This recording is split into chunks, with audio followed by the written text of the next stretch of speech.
हाँ, तो हमारे छात्र छात्राओं, आप लोग कैसे हैं? हमें उम्मीद है कि आप लोग अच्छे ही होंगे और आपकी तैयारी अच्छा खासा से ही चलती होगी। तो आइए, मैं शंकर सर आपको आज क्लास टेंथ का हिस्ट्री चैप्टर नंबर 7 व्यापार और भूमंडलीकरण से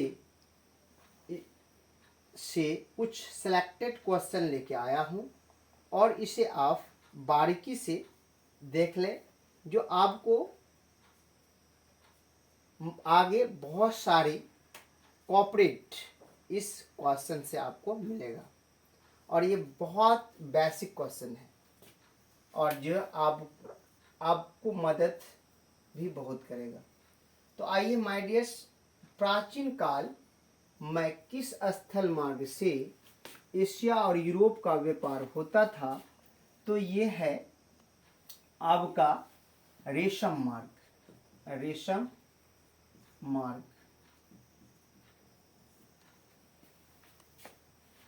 पहले विश्व बाजार के रूप में कौन सा शहर उभर कर आया? ये अलेक्जेंड्रिया आया।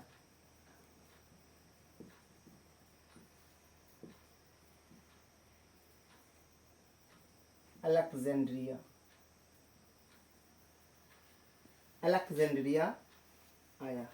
ठीक है। आधुनिक युग में अर्थव्यवस्था के क्षेत्र में होने वाली सबसे बड़ी क्रांति कौन सी थी? तो ये क्रांति था औद्योगिक क्रांति।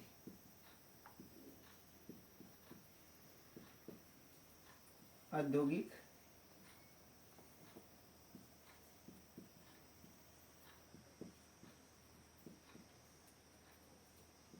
क्रांति। ये कौन सी क्रांति थी? औद्योगिक क्रांति। गिरमिटिया मजदूर बिहार के किस क्षेत्र से भेजे जाते थे? ये पश्चिमी क्षेत्र से।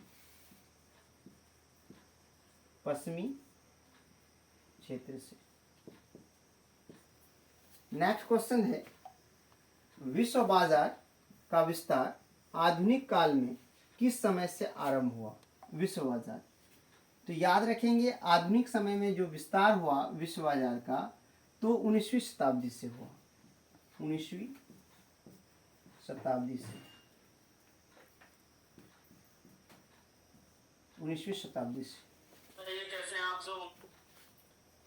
विश्वव्यापी आर्थिक संकट किस वर्ष आरंभ हुआ था?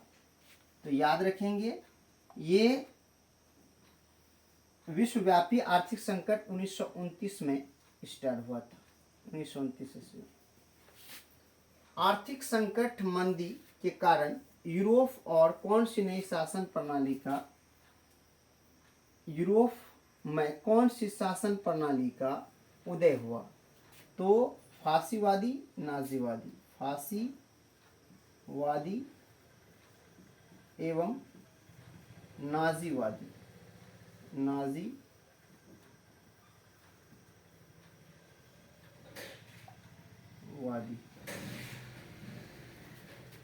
ब्रिटेन वुड्स सम्मेलन किस वर्ष हुआ? तो ब्रिटेन वुड्स सम्मेलन जो हुआ था 1944 में हुआ था माय डियर्स। कब हुआ था? 1944 में हुआ था। भूमंडलीकरण की शुरुआत किस दशक में हुई? तो याद रखेंगे 1980 के दशक में।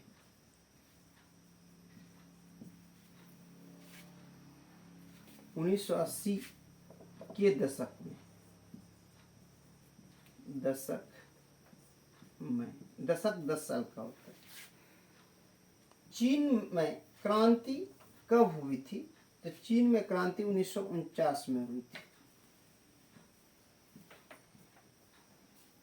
IMF और विश्व बैंक ने काम कब करना शुरू किया? याद रखेंगे IMF और विश्व बैंक ने काम करना कब शुरू किया? तो ये काम करना 1947 से शुरू किया। इसकी स्थापना आप लोग जानते हैं, इसकी स्थापना जो हुई थी ये 1945 में हुई थी, संयुक्त राष्ट्र संघ की स्थापना, उसी की ये सब शाखाएं हैं। IMF, विश्व बैंक, है ना, विश्व बाजार संगठन, ये सब उसी के संगठन है। कर्ण लॉ किस देश का कानून है? कर्ण लॉ किस देश की कानून है? तो याद रखेंगे ब्रिटेन की। किसके कानून है? ब्रिटेन के कानून है।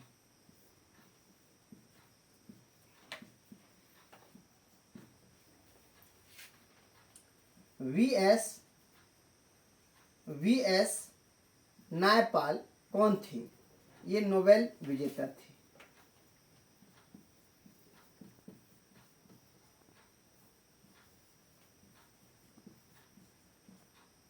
नोबेल विजेता थे। गिरमिटिया किसे कहा जाता था? गिरमिटिया किसे कहा जाता है? तो गिरमिटिया जो है ये अनुबंधिक मजदूर को कहा जाता था।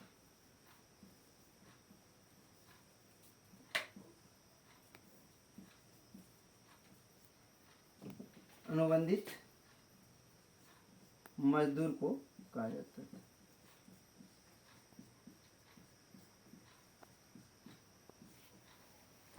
भारत में आने वाले प्रथम व्यापारी कौन थे? ये पुर्तगाली थे।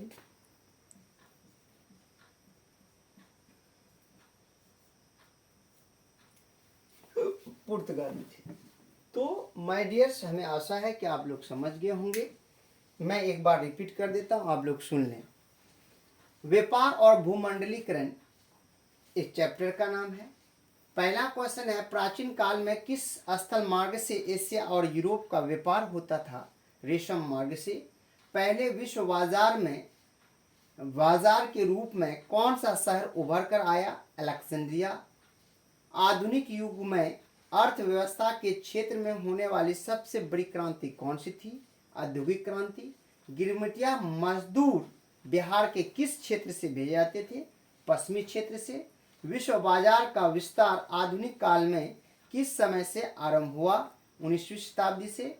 विश्व व्यापी आर्थिक संकट किस वर्ष आरंभ हुआ था? 1929 ईस्वी में। और आर्थिक संकट मंदी के कारण यूरोप में कौन सी नई शासन व्यवस्था का उदय हुआ? फासीवादी और नाजीवादी। नेक्स्ट है, ब्रिटेन वुड्स सम्मेलन किस वर्ष हुआ? 1944 में हुआ। उसके बाद भूमंडलीकरण की शुरुआत किस दशक में हुई? 1980 के दशक में हुई। चीन में क्रांति कब हुई थी? 1949 में हुई थी। IMF और विश्व बैंक ने काम करना कब शुरू किया? 1947 ईस्वी में। कर्ण लॉ किस देश का कानून था? ब्रिटेन का कानून था। VS नायपाल कौन थे? नोबेल विजेता थे। गिरमिटिया किसे कहा जाता था? अनुबंधित मजदूर को कहा जाता था। भारत आने वाले प्रथम व्यापारी कौन थे? पुर्तगाली थे। तो याद रखेंगे, यही पुर्तगाली का नाम वास्को डी गामा था। और वास्को डी गामा साहब 1498 में भारत आने का समुद्री मार्ग की खोज किए थे। और उसका मदद अब्दुल माजिद व्यापारी थे जो भारत के थे, मदद किए थे। और वह वास्को डी गामा केरल के कालीकट बंदरगाह पर आए थे और वहाँ का राजा जमोरिन ने उसे मदद किया था। और वह मदद किया था और स्वागत भी किया था, भव्य स्वागत किया। और जमोरिन के यहाँ ही पुर्तगाल रहे और वहाँ बहुत सारे मसाले को केरल से कलेक्ट किए, जमा किए। जमा करने के बाद अपने देश ले गए, पुर्तगाल ले गए। और वहाँ वह 40 गुना मुनाफे पर अपने सामान को बेचा और वह बेच करके एक ऐसी क्रांति खड़ा कर दी जिसका एक होर बन गया इंडिया की ओर आने का। बहुत सारे लोग आए जिसके कारण हम लोग क्या हो गए? उपनिवेशवाद का शिकार हो गए। यही कारण था। इसी के साथ मैं अपनी वाणी को विराम देता हूँ। जय हिंद, जय भारत।